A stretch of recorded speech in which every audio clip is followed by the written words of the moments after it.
Sabi ko kay ma'am, painumin nyo lang din. Huwag kayong matakot. So, okay na siya ngayon. Natry ko din pala ito sa aso, Pastor. Oo. Nakita nyo si Candy yung kumakain ng dugo. May bisita kami, yung aso ko. Sa mundo kasi yung aso ko namatay. May pagbo. Ay, namatay pala. So, yung aso ko dito, yung itim, nakita nila, nagtatay siya ng dugo. So, sabi ni Pastor Julie, painumin ko daw ng tubig na may asukal na tinunang. So, na-observe ko, iniinom niya. Tapos naalala ko yung sinabi niyo, pwede siya sa hayop. Siyempre ako to, si is to believe. Diba? Nilagay ko yung tubig nito. Gumaling si Candy.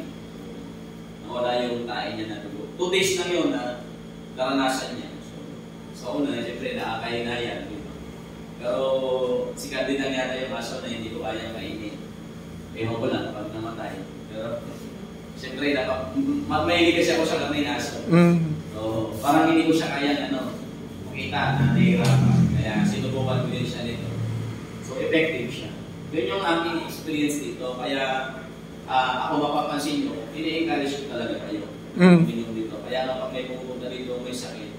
So, hindi ko ito i-promote kung wala siyang magandang benefit sa family sa inyo.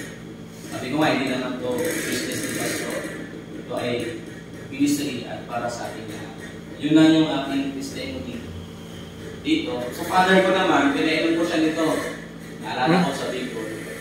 Stroke si Papa, hindi siya masyadong nakakasalita. 5 stroke niya na yun. Pinainom ko siya nito.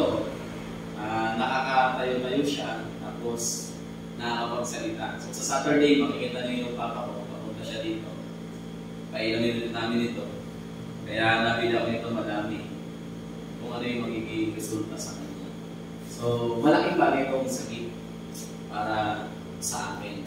So, ewan ko lang yung ibang nag-inom na dito. Sabi ko, Pastor Jimmy, kayo naman po.